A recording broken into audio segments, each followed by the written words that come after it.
Assalamualaikum warahmatullahi wabarakatuh. Sobat Integritas, jumpa lagi di Inspektorat Menyapa, Inspektorat Mengawal, masih bersama saya Rizky Maulida.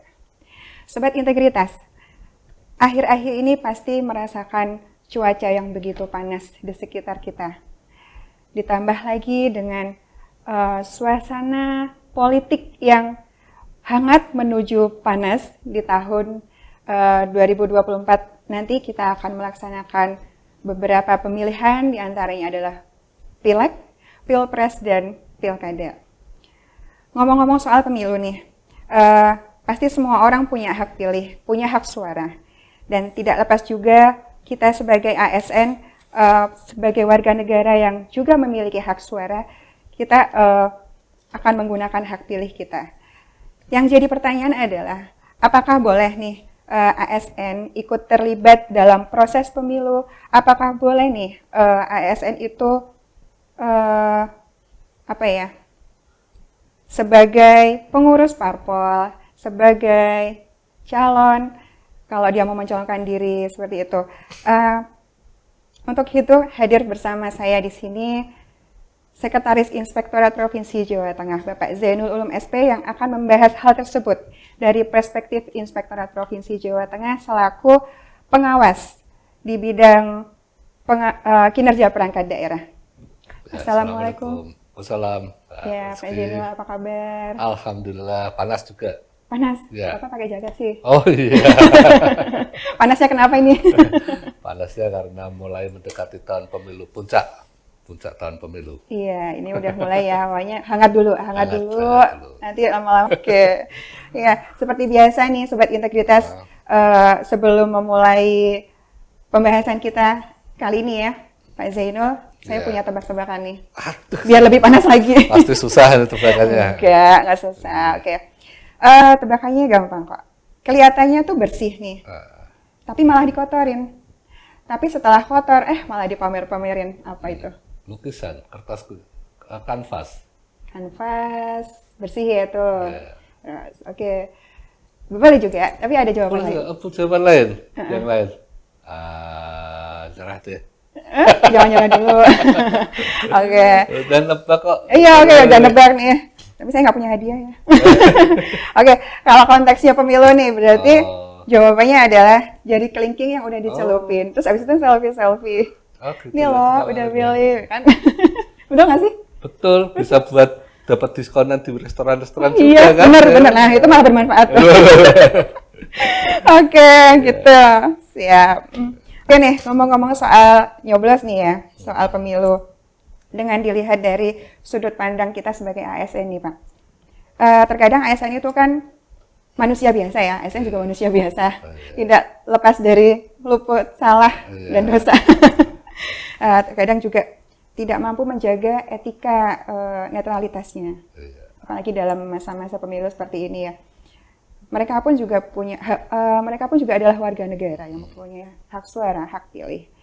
Jadi juga dalam benak mereka punya pilihan calon tertentu, parpol tertentu seperti itu. Nah, sejauh apa sih keterlibatan ASN dalam menggunakan hak pilihnya? Silakan. Oke, ini pertanyaan yang kalau saya bilang saat ini nanti bisa orang berpikirnya salah, Mbak. Jadi saya harus cerita sejak era pemilu pertama tahun 1950. Jadi pada saat itu tidak ada pembatasan apakah aparatur negara, militer, sipil, semua, karena ini adalah pesta demokrasi, semua mempunyai hak suara yang sama, hak pilih yang sama. Tapi ternyata pelaksanaan pemilu itu menimbulkan ekses yang panjang, karena di situ ternyata aparatur negara, aparatur pemerintah yang mempunyai hak suara, menggunakan hak suaranya secara terbuka, ini mengakibatkan adanya polarisasi kekuatan. Nah, ternyata ini akan mempengaruhi kepada pelaksanaan pemerintahan dan pelayanan pada masyarakat. Tahun-tahun itu kemudian sampai kemudian kita pernah mengalami tsunami politik itu tahun 65, 66, pemilu tahun 71 itu sudah mulai didengungkan adanya netralitas aparatur sipil dan militer. 71. Saat itu kemudian muncul lagi, oh nggak boleh nih, hanya militer yang nggak boleh menggunakan hak suaranya, maka diberikan kursi khusus di anggota legislatif, perwakilan ya, gitu ya, MPR perwakilan dari militer termasuk DPR. Nah kemudian kaitannya dengan ASN, netralitas ASN ini, aparatur sipil non militer ini menjadi sangat penting karena kita aparatur pemerintah itu harus berdiri di semua golongan, harus menjadi menyerap semua warna politik yang ada di masyarakat. Maka pilihan pertama adalah netral, nggak boleh berpihak. Tapi sebagai warga negara yang punya hak politik, ini nggak boleh dikebiri hak politiknya. Tetap boleh bersuara, boleh memilih, punya afiliasi politik dan sebagainya. Bahkan saya saat ini duduk di sini pun, Mbak Rizky di sini, ini sebenarnya adalah menyuarakan aspirasi politik kita, ya kan? Tapi aspirasi politik yang harus tidak berpihak. Maka kita kenal namanya istilah netralitas ASN. Mbak Rizky di sini kan juga mengkampanyekan tentang ASN netral politik, itu juga berpolitik. Ya, punya kan? tujuan tertentu. Punya tujuan tertentu. Karena politik itu sebenarnya adalah cara masyarakat untuk mencapai tujuan bernegaranya. Di situ ada kontrak sosial dan lain sebagainya. Itu teorinya di gitu ya. Tapi memang secara umum pesan yang mau kita sampaikan sebenarnya adalah bahwa ASN tidak boleh menunjukkan afiliasi politiknya ke kelompok kepentingan politik apapun selama dia masih menggunakan identitas sebagai ASN gitu, Mbak. Oke, sejarahnya seperti itu ya. Iya, panjang itu sampai perang-perangan sendiri kan waktu itu ya, karena ada afiliasi-afiliasi tertentu, sampai ada vak sentral, non vak sentral, organisasi-organisasi juga punya afiliasi tertentu, pecah dan sebagainya. Iya, baik. Oke. Jadi tahu nih sejarahnya dulu asal-muasalnya dari munculnya netralitas ASN sampai sekarang yang kita gaungkan kemarin melalui Fakta Integritas Netralitas ASN itu ya. Sekarang baru ada ini ya. Baru ada ini. Fakta ya. Disuruh dipaksa janji berkomitmen harus netral ya. Iya, tapi emang sesuatu itu harus dipaksakan sih untuk jadi lebih baik. Oke, ya.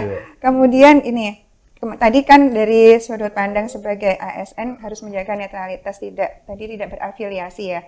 Berarti boleh nggak sih ASN itu mencalonkan diri sebagai mungkin berkeinginan untuk menjadi calon legislatif, mungkin juga dia pengen jadi kepala daerah, mungkin juga kalau mampu mau jadi presiden, iya seperti itu, atau ya minimal jadi anggota atau pengurus parpol, itu boleh nggak sih ASN?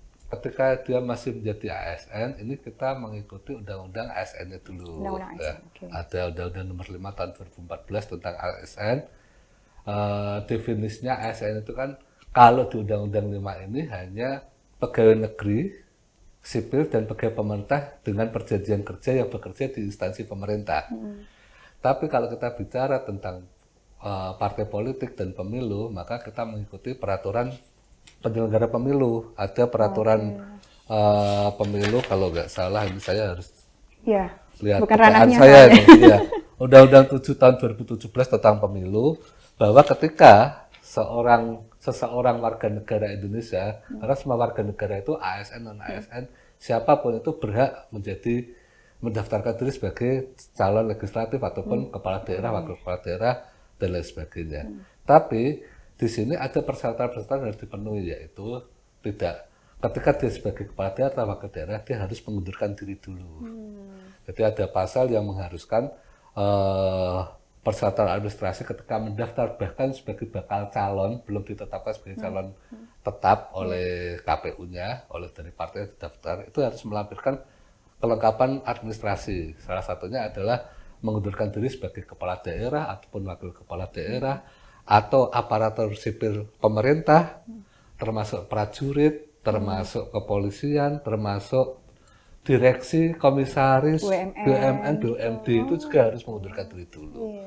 Karena kalau kita bicara ke ASN, ya ini juga tidak hanya mengatur ke ASN, tapi ini adalah mengatur tentang adanya konflik kepentingan dalam penyalahgunaan aset-aset negara dalam kegiatan politik praktisnya. Dan tentunya untuk profesionalismenya dia. Iya, profesionalisme dalam pelayanan kepada masyarakat.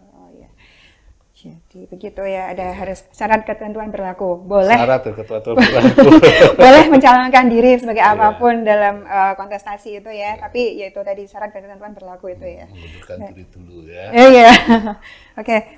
Nah, tadi kan dia mencalonkan diri. Nah, sekarang boleh nggak kalau ASN itu ikut kampanye? Kan kita ya pengen aja kalau ada kampanye di sana. Oh, mungkin ya dalam hati, ini calon pilihanku nih gitu. Tapi kan dia datang ke situ. Terus ya udah cuman kampanye ikut kampanye aja gitu, boleh nggak? Secara netralitas tadi, jadi karena kita harus berada di semua warna ya, Iya. di semua pihak, ya itu kita jadi memilih salah satu warna aja. Nah, Nah, kalau ini yang tidak selaras dengan semangat netralitas tadi kan. Jadi ini melanggar kode etis kita. Jadi mamanya mungkin dari bukan pilihannya, tapi dia di parpol lain yang bukan pilihannya. Dia cuma pengen dengerin aja kayak gitu, boleh? Boleh. Selama itu ditujukan untuk ke semua masyarakat, tidak diarahkan untuk mengarah ke salah satu dan mempengaruhi pilihan orang lain. Iya, tidak mempengaruhi, hanya Kan cuma kita pengen malah, tahu. nanti kalau ada kampanye calon presiden, debat calon presiden, calon wakil presiden, kita malah disuruh nonton semua masyarakat. Iya dia, biar tahu visi misinya ya. Biar milihnya karena idenya, bukan karena serangan fajarnya. Iya, ya. iya betul. Boleh ya, jadinya intinya boleh, tapi ya udah hanya sekedar tahu aja apa sih ini Mengetahui program yang kerjanya, ditawarkan. visi misinya apa, tapi tidak terlibat praktis ya. Iya, bahasa secara masyarakatnya, itu lo pilihanku gitu kan enggak ya. Ya, oke, baik. Nah, terus kemudian nih kalau umpamanya kita kan walaupun ASN itu hanya sebuah status ya, tapi di lingkungan sosial, di lingkungan masyarakat, kita bertetangga, kita berteman seperti itu, kita punya orang dekat. Tidak menutup kemungkinan tetangga terdekat kita, sahabat kita itu mencalonkan diri, gitu. Nah, sikap kita tuh seperti apa? Kita boleh nggak ngasih dukungan ke dia? Mungkin baik materi gitu, nih tak duitin gitu. Terus mungkin materinya gini, iya nanti aku nyuruh teman-temanku deh milih kamu kayak gitu. Karena itu ada hubungan dekat gitu. Ada gimana? hubungan kedekatan, kekerabatan, pertemanan ya. Itu kayak gimana tuh? Dulu pemilu tahun berapa ya? 1999 kalau nggak salah. Itu ada tetangga, kemudian teman dulu waktu beraktivitas di Lewaro, waktu di masih mahasiswa itu mencalonkan dan saya terlibat aktif untuk mengkampanyekan, tapi belum sebagai PNS, termasuk menggalang dana, dukungan dan lain sebagainya. Karena setahu saya untuk kampanye dan lain sebagainya, dana yang dihimpun dari masyarakat itu harus dicatat dan dilaporkan ke KPU. Nah, tahun berikutnya pemilu tahun 2004 kalau nggak salah, pada saat saya sudah jadi ASN 2014. Yang bersangkutan ini sudah jadi anggota DPR RI. Kemudian dia kontak lagi ke saya. Dia punya calon nih, ada orang yang mau mencalonkan sebagai calon wali kota dari jalur independen, minta dukungan. Minta dukungan karena saya dianggap punya masa, disuruh bantu untuk mengumpulkan KTP. Tapi waktu itu saya jadi PNS baru, Mbak. 2014 kalau nggak salah. Udah tahu belum tentang itu, netralitas itu belum? Belum begitu memahami, tapi secara prinsip saya berpikirnya saya nggak boleh melakukan melakukan aktivitas politik praktis yang seperti itu karena ada resikonya kan. Resikonya ketika kita memihak dalam sebuah persaingan perebutan kekuasaan seperti itu, maka konsekuensinya harus saya tanggung, saya yang menanggung. Artinya ketika saya memilih untuk mendukung calon A, calon B, mungkin yang jadi calon A jadi, calon B nggak jadi, tapi konsekuensinya ada sendiri. Nah, saya memilih untuk netral, walaupun saya diminta untuk mendukung, sampai didatangi ke rumah, diminta KTP saya, udah kalau nggak bisa bantu nyari ke KTP dukungan, KTP-nya Mas Jenul tak pinjam untuk tugas saya, ya saya tolak juga, karena posisi saya sebagai PNS, dan saya menjelaskan, dari awal saya itu ikut mengawal pemilu berintegritas sejak tahun 99 itu pemilu pertama pasca reformasi itu saya sama teman-teman mendirikan komite pemantauan pemilu, jadi kelompok kerja pemantau pemilu, dan tanpa dibiayai, beda dengan yang ada donornya dari Itu independen luar, juga komitenya itu. independen. Dan di situ permasalahan-permasalahan yang paling kita sorot salah satunya adalah penyalahgunaan aset pemerintah untuk kegiatan kampanye. Saya sangat mengenal sekali aset-aset di kampus saya saat itu, waktu saya masih mahasiswa, kampus saya, megapon yang biasa saya pakai untuk demo, kendaraan milik dekanat yang saya biasa pinjam untuk rapat atau demo, ini tiba-tiba muncul di kampanye salah satu partai politik. Dan ketika ini kita temukan di lapangan, ya saya laporkan ini sebagai salah satu penyalahgunaan aset pemerintah untuk kepentingan politik kelompok tertentu. Di gantian saya yang di demo, Mbak. Di demo cuman kan teman sendiri nih yang makanya juga kalau nggak tahu, kalau bukan orang kampus sendiri pasti nggak tahu kalau itu punyanya kampus kan gitu kan. Berhubung tahu sering makai, sering pinjam, ya saya tahu ini nggak mungkin, ini bukan punyanya kader atau partai ini. Tapi dan berhubung yang tahu adalah komite, jadi udah. Ya, karena pemantau kan, kita pemantau, sekarang saat itu kan kita punya mekanisme untuk edukasi kepada masyarakat. Kita teman apapun pada saat pemantauan pemilu, kampanye dan proses-proses pemilu sampai ke penetapan anggota dewan hasil pemilu itu kita publish, kita punya press release ke media. Jadi mau nggak mau akhirnya kan menjadi apa ya, nilai negatif buat partainya seperti itu. Wah, terus saya digeruduk gitu, Mbak. Catatan merah. Iya. Makanya setelah saya jadi PNS pun ya saya tetap memilih enggak, karena saya nanti akan khawatir aset saya, aset yang ada di saya dari pemerintah sebagai ASN nanti akan disalahgunakan oleh saya barangkali. Kan mungkin kita nggak bisa selalu ini ya, bisa menjaga diri berarti. Tidak perlu pura-pura sempurna ya. Karena kadang kita terjerumus kan, karena kita nggak tahu atau barangkali karena kondisi, ternyata akhirnya secara nggak sengaja kita ini udah dipakai aja, karena teman dan lain sebagainya. Saya memilih untuk saat itu tidak mau sampai, cuman KTP aja, siapa sih yang akan lihat kalau Mas Jenul itu sekarang PNS kan gitu kan, karena di KTP pun saat itu statusnya masih wira swasta. Tapi saat itu saya milih nggak salah, berarti saya bantu yang lain. Saya berikan dukungan secara moral, doa, tapi tidak kemudian dalam bentuk-bentuk yang bisa dilihat sebagai seorang PNS, ASN itu memberikan dukungan politik pada salah satu calon tertentu. Mungkin buat bagi dia cuma gitu. Nanti kalau dia jadi kita yang jadi tapi nanti akibatnya kita yang nanggung gitu. Kalau dia jadi itu orangnya calon saya gitu kan. Ternyata belakangnya ada ini. Gitu. Aduh, malah susah. Itu yang mungkin jadi pertimbangan barangkali kalau ada ASN yang mau mencoba-coba terjun ke politik. Jangan deh. Ada konsekuensinya. Iya, ada konsekuensinya. Tapi kalau mau coba nggak mesti ya. Oke. Oke. Lumayan panas ini. Udah panas tambah panas. Baru bahas loh, belum lagi. Oke, berarti nggak boleh ya mempengaruhin even itu adalah orang satu rumah kita, itu kan kita punya pilihan masing-masing. Saya mempengaruhi bapak atau istri atau suami, milih ini aja gitu juga nggak boleh ya? Susah. Mempengaruhi gitu. Kalau orang dekat saya ikut pilihan politik saya kan. Berarti kan itu mempengaruhi. Tidak terekspos. Hanya di lingkup ya udah di rumah aja gitu ya. Saya punya preferensi. Setiap orang kan pasti punya preferensi politik sendiri.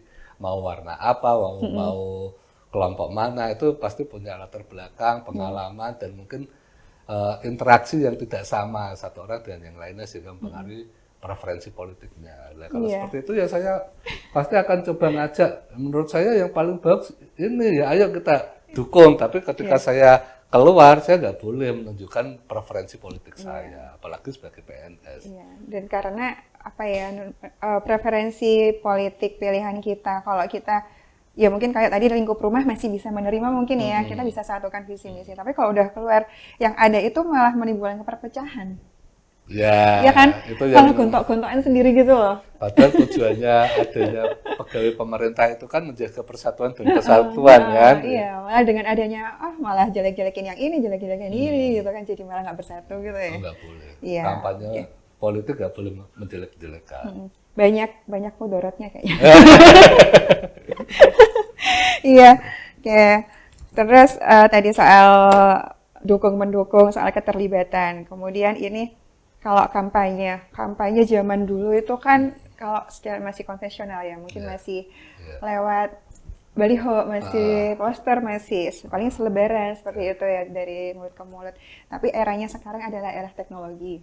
Ya, era teknologi, apalagi tambah lagi dengan sosial media. Aduh, Gitu.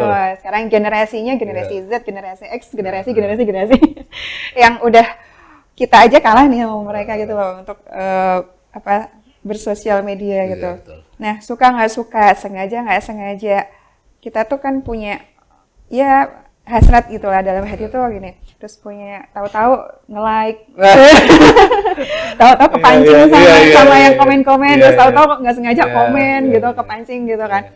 Nah, menanggapi hal-hal seperti itu di sosial media itu gimana sebaiknya kita sebagai ASN? Iya, kita harus punya teman, kita punya mitra yang bisa mengingatkan, karena apalagi saya Mbak, circle saya banyak yang terjun di dunia politik praktis sebagai pengurus partai A, partai B, partai C, warna-warni, dan kadang mereka tuh ya di medsos itu kan gimana ya, kita kadang kebiasaan ya, kalau biasa nge-like statusnya si A, si B, kita like aja, ternyata di sini ada dalam tanda kutip ada bau-bau kampanye nih misalnya, aduh lah seperti itu. Mungkin yang perlu diperlukan itu kan kita punya rem, siapa yang bisa ngingetin.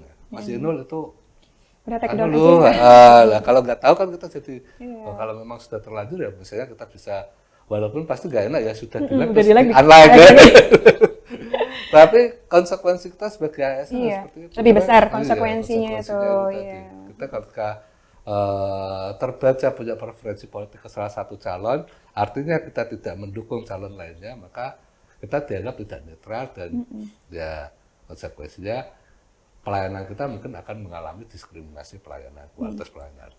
Kalau untuk yang pendukungnya si A, si B, kita mungkin akan lebih prioritaskan, tapi kalau yang tidak mendukung mungkin nanti kita abaikan atau tumpuk di belakang bawah sendiri aja lah, walaupun urutannya di atas. Nah kayak gitu-gitu kan. Yang dihindari kan seperti itu kepentingannya. Iya, itu ya jadi sedikit jadi keinget kemarin saya ada cerita teman saya yang teman SD. Oh pernah SD?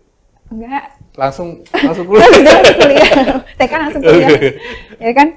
Teman saya tuh nanya gini, kamu pilih ini atau ini gitu kan di WA gitu. Lah, ini ngapain nih mancing-mancing nih kayaknya udah deh. Oh, ya rahasia dong, pilihanku hanya di bilik suara. Gitu.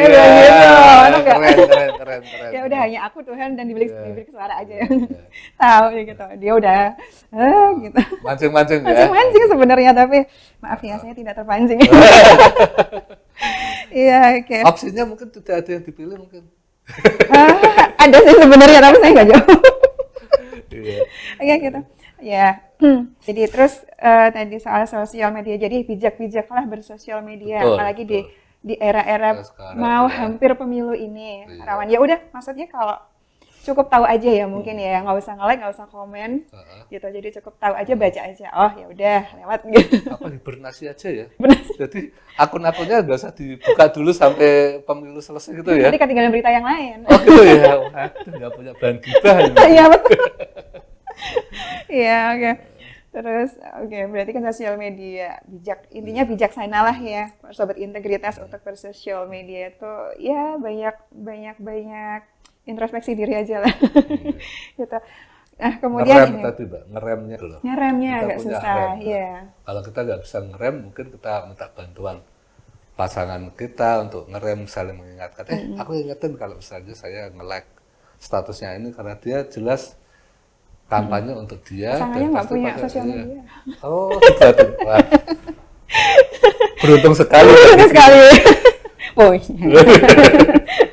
Oke. Tadi tentang ini masih tahapan menuju ke Menuju ke pemilu, pemilu. ya, yang tadi dari kampanye kemudian. Nah, biasanya di hari-hari menjelang pemilu nih, hari-hari menjelang pemilu kita tahu udah bukan rahasia lagi ya, biasanya ada yang namanya apa? Serangan fajar. Yes. Serangan fajar dan serangan-serangan yang lain itu. Biasanya menjelang H-2, H-1 pilihan itu, atau mungkin hari-harinya paginya itu biasanya ada gitu. Pernah punya pengalaman dapat serangan fajar? Ada. Ada ya.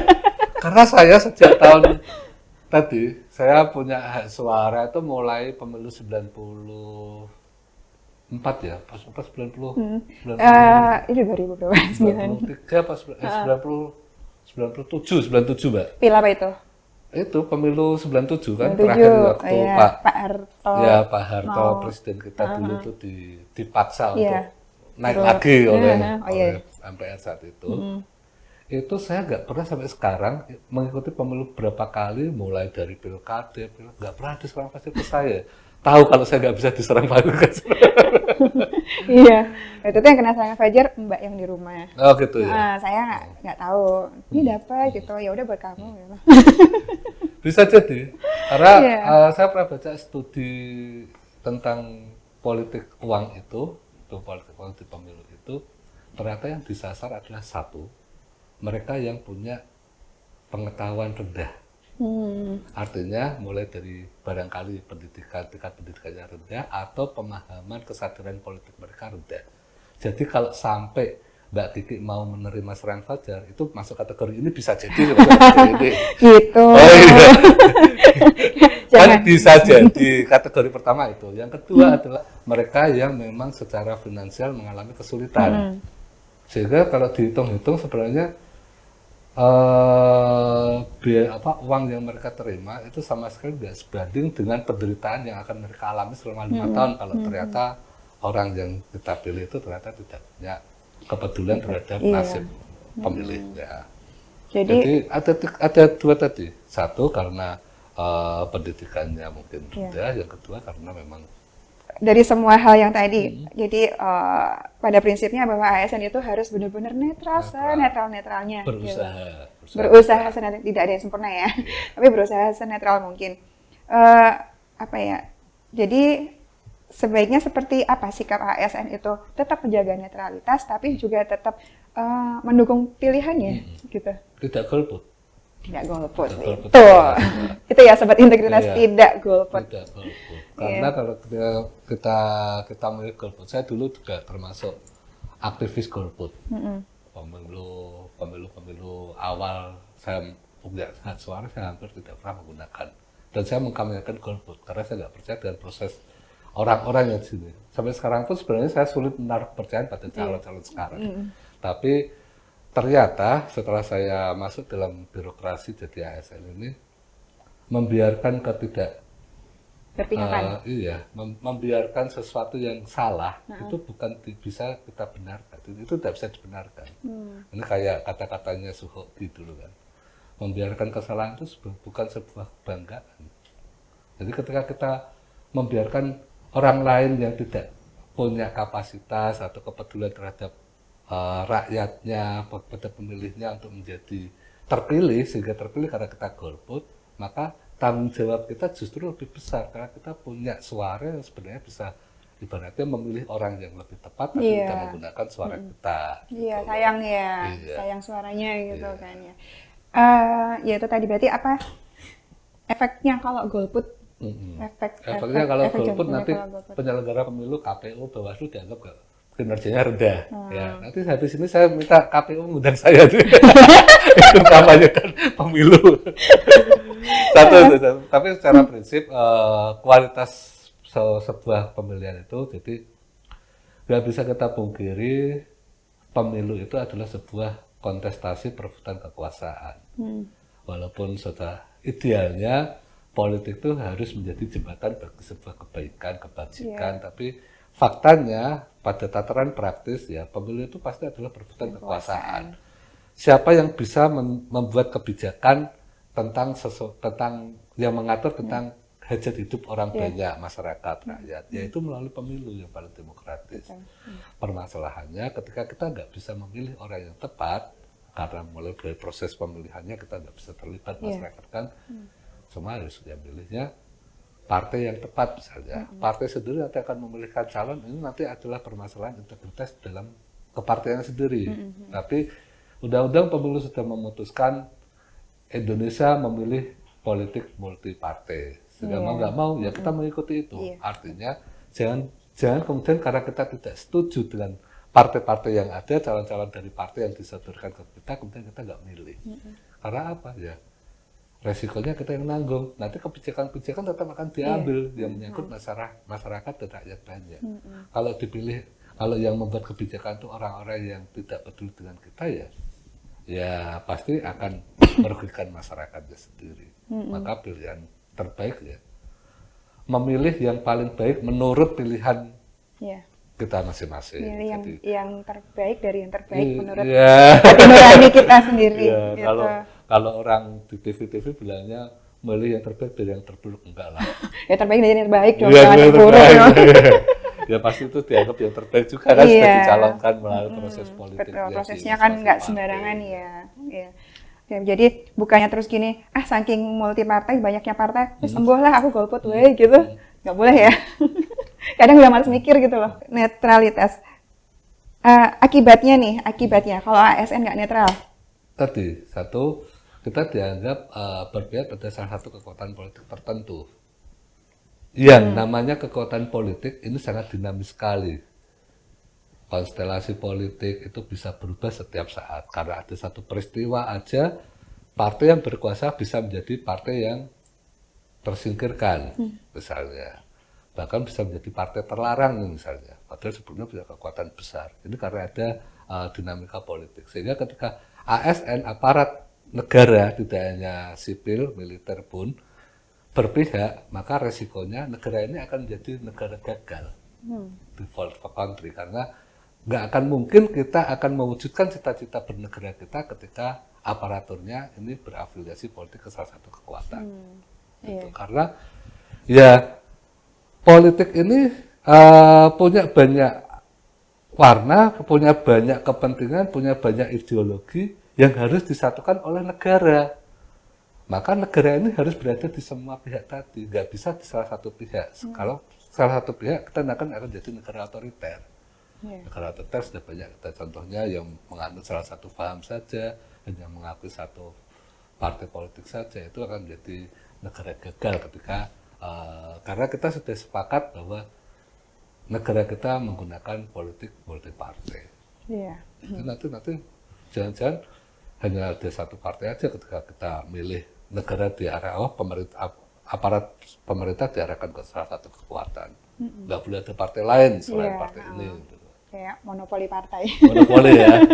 Monopoli partai ya. Jadi efeknya, akibatnya itu ya tadi keberpihakan ke salah satu parpol. Terus efek jangka panjang ya, efek jangka panjang ya. Efeknya tadi pelayanan, mereka pelayanan tidak profesional ya kan. Diskriminasi, kebenturan kepentingan seperti itu. Baik. Ya, menarik. Sudah terbakar? Sudah gosong. Sudah sumuk. Iya, ya sudah sangat sumuk. Nanti ini jadi ini baru intermezzo, bukan intermezzo ya, maksudnya baru prolog aja ya. Mungkin nanti untuk lebih jelasnya mendekati masa-masa pemilihan mungkin kita akan mengundang dari Bawaslu atau KPU mungkin ya untuk bisa lebih menjelaskan lagi tentang kita seharusnya seperti apa sih gitu loh. Ya, kita di sini hanya sebagai perspektif sebagai pengawas kinerja perangkat daerah ya. Ya, untuk secara teknisnya seperti apa mungkin ya didoakan saja semoga nanti di masa-masa sibuknya para penyelenggara pemilu itu bisa diundang kemari. Termasuk capres, cawapresnya nanti diundang ke itu ya? Iya. Nggak sanggup. Mungkin mau mensponsori. Oke, baik Sobat Integritas, seseru itu ya pembahasan kita kali ini. Namun sayangnya waktu kita terbatas.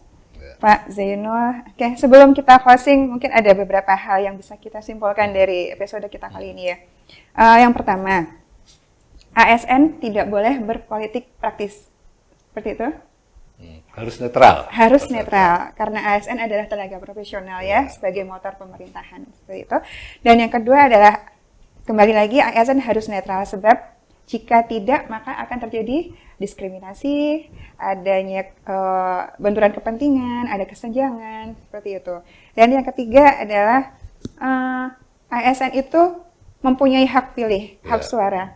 Akan tetapi selama dirinya masih memakai identitas status ASN, ASN, identitas ASN, maka hak pemilihnya tidak boleh diungkapkan ke publik, tidak boleh mempengaruhi orang lain untuk mengajak orang lain untuk ikut dia memilih pilihannya.